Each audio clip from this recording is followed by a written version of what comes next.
जय हिंद friends, welcome to 5G study YouTube channel. 5G study YouTube channel में आप सभी का स्वागत है। तो दोस्तों, आज हम पढ़ने वाले हैं जो कल हमने बेसिक पढ़ा था वास्तविक संख्याओं का, तो उससे रिलेटेड जो 1.1 में क्वेश्चन है 10th क्लास में, तो वो आज हम देखेंगे। तो सबसे पहले लिख लेते हैं अध्याय फर्स्ट, प्रश्नावली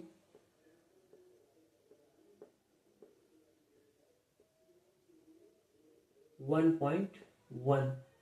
ठीक है, साथ में इधर ही लिख लो वास्तविक संख्याएं। वास्तविक संख्याएं ये अपना चैप्टर है। ठीक है,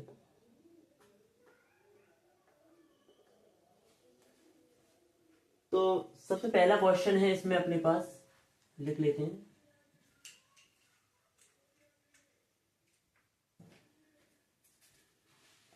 पहला क्वेश्चन क्या है?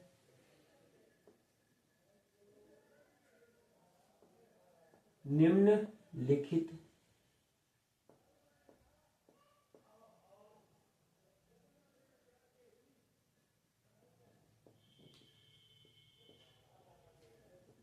संख्याओं को अभाज्य गुणनखंडों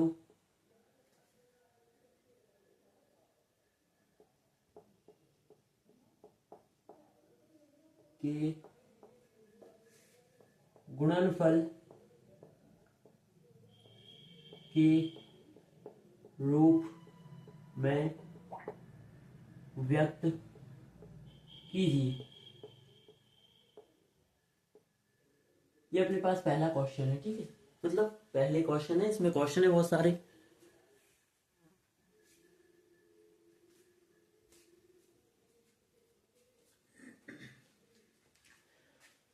अब पहला क्वेश्चन है इसमें अपने पास क्या है? 140। ठीक है, तो इसके अपने को क्या करना है? इसको अभाज्य गुणनखंडों के गुणनफल के रूप में अपने को व्यक्त करना है। तो कैसे करेंगे? तो देखिए, सबसे पहले तो इसको अपन अभाज्य गुणनखंड में तोड़ेंगे। तो ऐसे इस तरीके से कर सकते हैं। यहाँ 140 लिखा, तो सबसे पहली तो देखो, सबसे छोटी अभाज्य संख्या कौन सी होती है? 2। सबसे छोटी अभाज्य संख्या कौन सी होती है? 2। तो सबसे पहले अपन छोटे नंबर से इनको स्टार्ट करते हैं करना।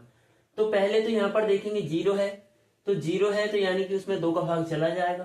तो यहाँ पर किसका भाग देंगे? सबसे पहले 2 का। 2 का भाग 1 में तो जाएगा नहीं, 1 में नहीं जाएगा तो अपन क्या करेंगे? दोनों संख्याएं लेंगे। ठीक है, दोनों संख्याएं लेंगे। तो अब अपने पास यहाँ पर कितना है? 14 या 14 में अपन 2 का भाग देंगे तो 2 7 14, कितनी बार जाएगा? 7 बार। 14 पूरी तरीके से कट जाएगा, 0 है, 0 ऐसी की ऐसी नीचे आ जाएगी। अब यहाँ पर अपने पास कितना आ चुका है? 70। 70 अभी भी 0 है, तो यानी कि 2 से अभी भी चला जाएगा वो नंबर। तो 2 से अपन इसमें भाग देंगे, तो 2 से अपन अब देंगे 7 में भाग। तो 2 से 7 में पूरा तो नहीं जाएगा, देखते हैं कहां तक जाएगा। इससे बड़ा ना हो, इसके बराबर आ जाए या फिर इससे छोटा हो। देखो, किसी भी संख्या में जैसा अपन भाग देते हैं वैसा ही भाग ही दे रहे हैं अभी। तो 7 से बड़ा नहीं होना चाहिए। ठीक है, 7 के बराबर हो सकता है या 7 से छोटा हो सकता है। ठीक है, तो 2 3 6, 3 बार दिया, कितना शेष बचा? वो कहाँ जाएगा? 0 के पास में। लिखते नहीं है तो 0 के पास में आएगा तो वो कितने हो जाएंगे अपने पास? 10 हो जाएंगे। तो यहाँ अगर 1 आ जाएगा तो देखो 1 बचा, वो 1 यहाँ आ जाएगा तो ये 10 हो जाएंगे। तो फिर 2 का भाग 0 में ना देते हुए किस में देंगे? 10 में। तो 2 पंजे 10। तो 2 से अपन ने 70 को काटा तो कितनी बार गया? सॉरी, 2 से मतलब वही 2 से अपन ने 17 में भाग दिया तो कितनी बार गया? 35 बार। उसके बाद अपन देखते हैं अब क्या 2 से जाएगा। यहाँ पर क्या है? 5। तो देखो, इनके लिए विभाज्यता के नियम है।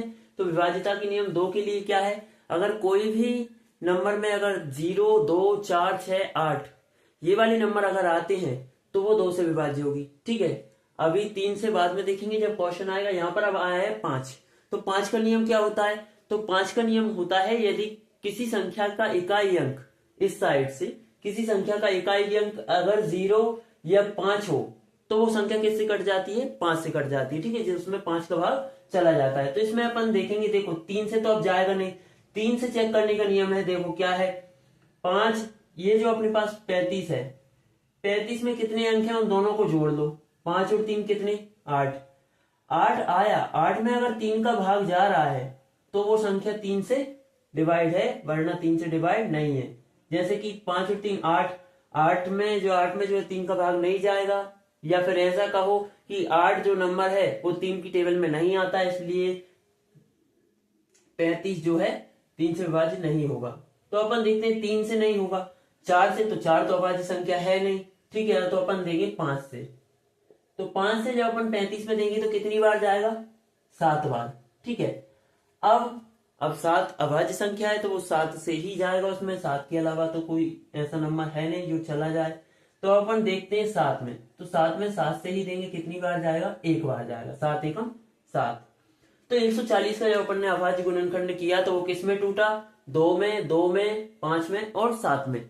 लिख लेंगे 140 का अभाज्य गुणनखंड। तो अपने पास 140 बराबर क्या है अपने पास?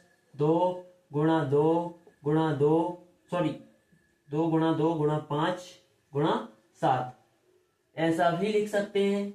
यहां पर 2 गुणा में 2 बार है, उनको अगर 2 बार है तो उस पर 2 का स्क्वायर कर सकते हैं, 3 बार है तो 3 का क्यूब कर सकते हैं। इस तरीके से जितनी मतलब गुणाम होंगी उतनी उसकी घात के रूप में अपन लिख सकते हैं। जैसे कि यहाँ पर 2 बार थे तो अपन ने 2 की घात 2 लिख ली, 3 बार होंगी तो 2 की घात 3 लिख लेंगे, 4 बार होंगी तो 2 की घात 4 लिख लेंगे। गुणा क्या है अपने पास? 5, ऐसा कैसा रहेगा? गुणा 7, ऐसा कैसा। तो जब अपन ने 140 का जो अभाज्य गुणनखंड किया तो अपने पास क्या निकला? 140 2 गुणा 2 गुणा 5 गुणा 7, 2 की घात 2 गुणा 5 गुणा 7। तो ये अपने पास इस क्वेश्चन का आंसर है, ठीक है। ये था अपने पास पहले वाला, ठीक है। अब दूसरा है अपने पास, दूसरा और यही कर देते हैं। दूसरा है अपने पास 156, ठीक है। 156 को तोड़ते हैं अपन, चलिए अभाज्य गुणनखंड की गुणनफल के रूप में व्यक्त करते हैं इसको। यहाँ पर अपने पास 156 है। 156 में जो अपने पास इकाई अंक है, ठीक है, वो क्या है? 6 है। इसका मतलब इसमें 2 का भाग चला जाएगा, 2 से कट जाएगी, तो 2 से अपन काटेंगे। 2 का भाग 1 में तो जाएगा नहीं, इसलिए कितनी संख्या लेना पड़ेगा? 2। 2 का भाग जब अपन 15 में देंगे तो 2 7 14, पूरा पूरा नहीं जाएगा, 2 7 14, 2 8 8, 2 7 14, 2 8 16, तो 2 8 16 तो 15 से ज्यादा हो जाएंगे। तो अपन कहां तक करेंगे? 2 7 14, 2 7 14 तक अपन करेंगे। तो 2 7 14 जाना तो 15 तक गए हैं, 14 तक कितना शेष बचा? 1 शेष बचा। तो वो 1 अपने पास कहाँ जाता है? यहाँ लिखते नहीं है, तो ये कितना हो जाएगा? 16। तो 16 हो जाएगा। अब 2 का भाग 16 में देंगे, ना कि 6 में, क्योंकि 1 यहाँ बचा था ना, वो यहाँ आ गया। अब 2 का भाग 16 में देंगे तो कितनी बार जाएगा? 8 बार। 2 8 16। अब यहाँ आ चुके हैं अपने पास 78। अब यहाँ पर इकाई अंक 8 है, इसका मतलब अभी भी इसमें 2 का भाग चला जाएगा, तो 2 से काटेंगे। तो 2 का भाग पहले 7 में देंगे, 2 की टेबल मतलब 7 में करेंगे।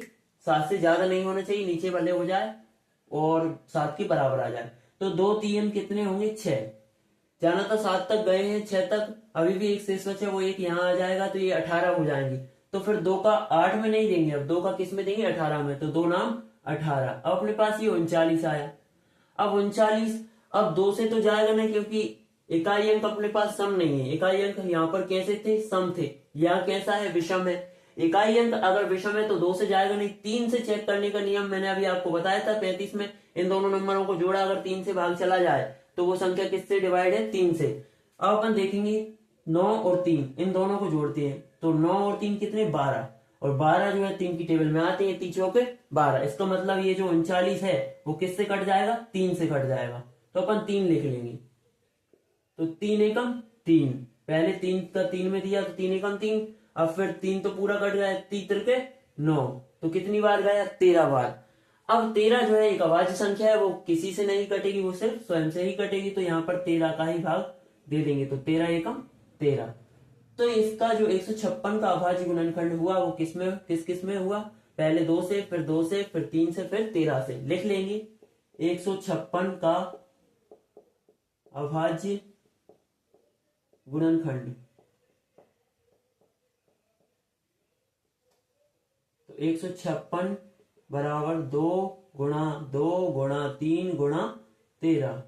तो 156 बराबर दो बार है तो 2 का स्क्वायर कर लेंगे, गुणा 3 गुणा 13।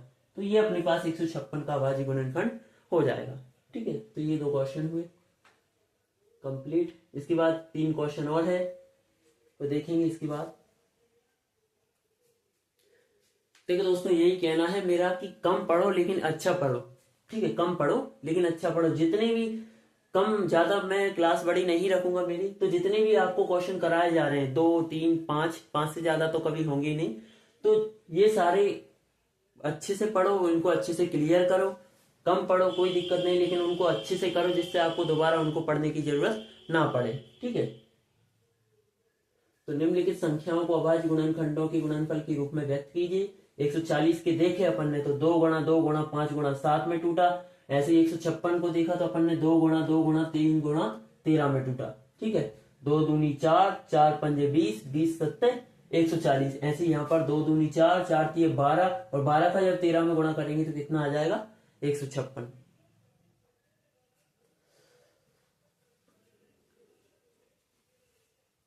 इसके बाद इसमें जो 3 सवाल है वो आप करके देखना, नहीं तो फिर मैं कल करवाऊंगा। ठीक है, आप एक बार करके देखना, बाकी फिर मैं करवाऊंगा ही अगर नहीं आएंगे तो, पर करके जरूर देखना।